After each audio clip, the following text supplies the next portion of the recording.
मंडळी, यावर्षी नागपंचमी आणि श्रावणी सोमवार एकाच दिवशी आलेले आहेत.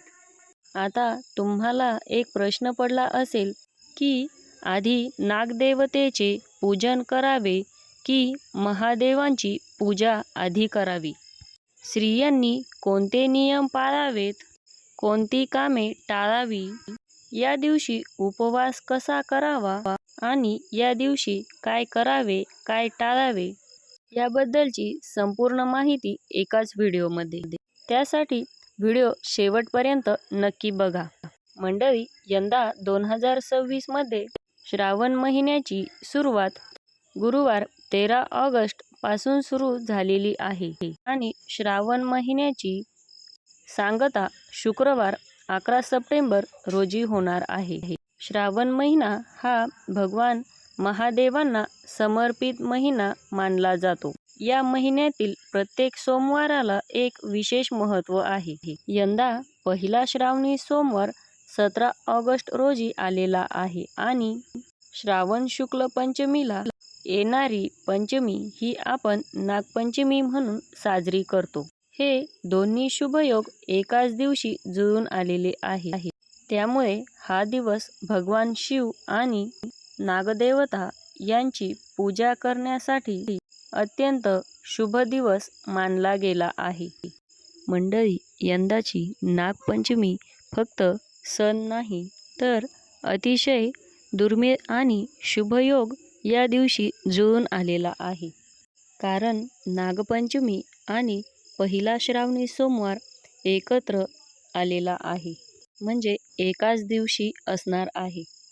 हा भगवान शिवांचा अतिशय प्रिय वार आहे. भगवान शिवांच्या गळ्यात विराजमान असलेले नागदेवतेचा पवित्र सण हे दोन्ही एकाच दिवशी आलेले आहे. हे योग एकत्र जुळून येणं ही साधी सोपी गोष्ट नाही. पण या दिवशी कोणते शुभयोग जुळून येत आहेत, ज्यामुळे या दिवसाचे महत्त्व दुप्पट पटीने वाढलेले आहेत. या दिवशी भगवान शिवांची पूजा आधी करावी की नागदेवतेची? या दिवशी उपवास कसा करावा?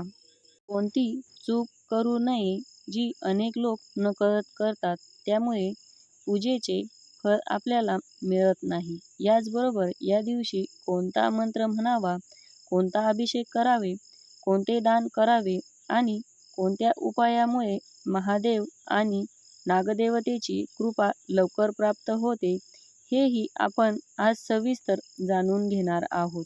म्हणून व्हिडिओ शेवटपर्यंत नक्की पहा. आपल्या हिंदू धर्मात श्रावण महिना हा भगवान महादेवांना अत्यंत प्रिय मानला जातो. या संपूर्ण महिन्यात शिवभक्त उपवास करतात, रुद्राभिषेक करतात, बेलपत्र अर्पण करतात आणि ओम नमः शिवाय या मंत्राचा जप करून महादेवांची कृपा मिळवण्याचा प्रयत्न करतात. मंडळी, आपण श्रावण शुक्ल पंचमीला नागपंचमी म्हणून साजरी करतो.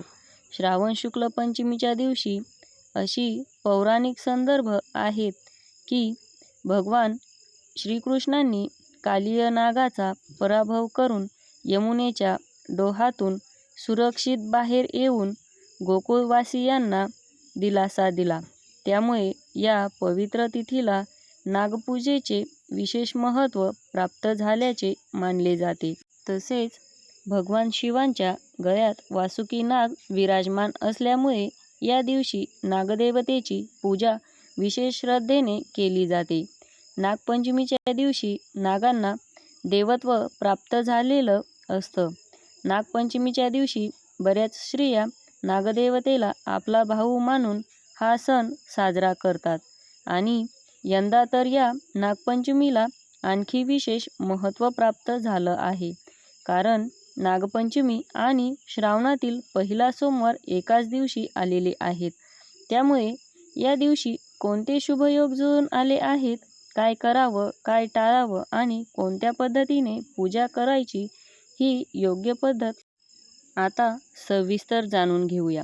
नागपंचमीचा दिवस नागदेवतेच्या पूजेसाठी समर्पित आहे. आपल्या धर्मग्रंथांमध्ये नागांना केवळ सर्प म्हणून पाहिलेलं नाही, तर त्यांना दैवी शक्तीचं प्रतीक मानलं आहे. भगवान शिवांच्या गळ्यात वासुकी नाग विराजमान आहे. भगवान विष्णू शेषनागावर शयन करतात. समुद्र मंथनातही वासुकी नागाची महत्त्वाची भूमिका आहे.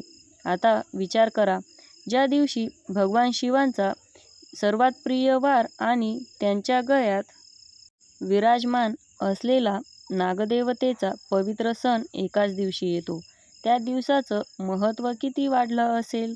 अतिशय दुर्मिळ योग जुळून आलेला आहे, त्यामुळे याचे महत्त्व अधिक पटीने वाढलेले आहे. त्यामुळे या काळामध्ये जेवढं शक्य होईल तेवढं तुम्हाला जप, तप, दान, उपवास, व्रत आणि काही प्रभावी उपाय देखील या दिवशी करायचे आहे. या दिवशी भगवान शिव आणि नागदेवतेची भक्तिभावाने पूजा केल्यास शिवकृपा तर प्राप्त होतेच, पण जीवनातील अडथळे दूर होतात. कुटुंबात सुख शांती नांदावी आणि नकारात्मकतेपासून संरक्षण मिळावे अशी प्रार्थनाही भगवान शिवांकडे केली जाते.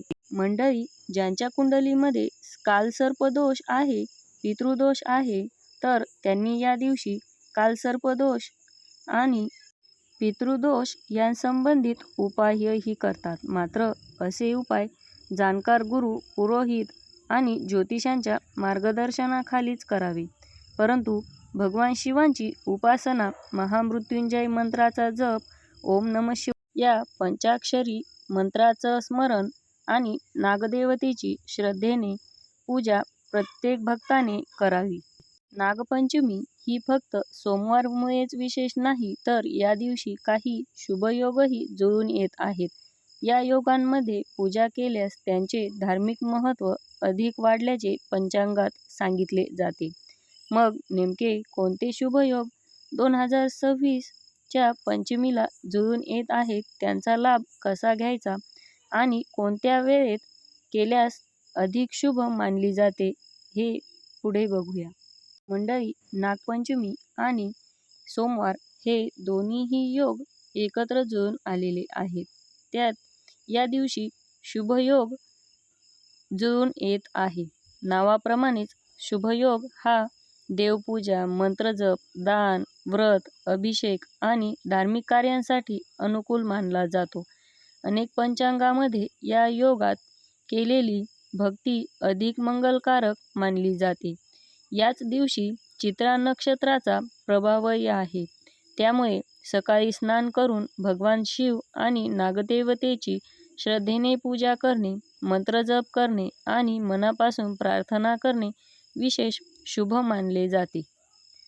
आता नागपंचमी आणि पहिला श्रावणी सोमवार एकत्र, मग नेमकी पूजा कशी करावी असा प्रश्न अनेक जणांच्या मनात आला असेल. या दिवशी ब्रह्ममुहूर्तावर किंवा सूर्योदयानंतर लवकर उठावे. स्नान करून स्वच्छ, शक्यतो पांढऱ्या रंगाचे स्वच्छ वस्त्र परिधान करावेत. पूजा करण्यापूर्वी देवघर स्वच्छ करून घ्यावे आणि मन शांत ठेवून भगवान शिव आणि नागदेवतेचे स्मरण करावे.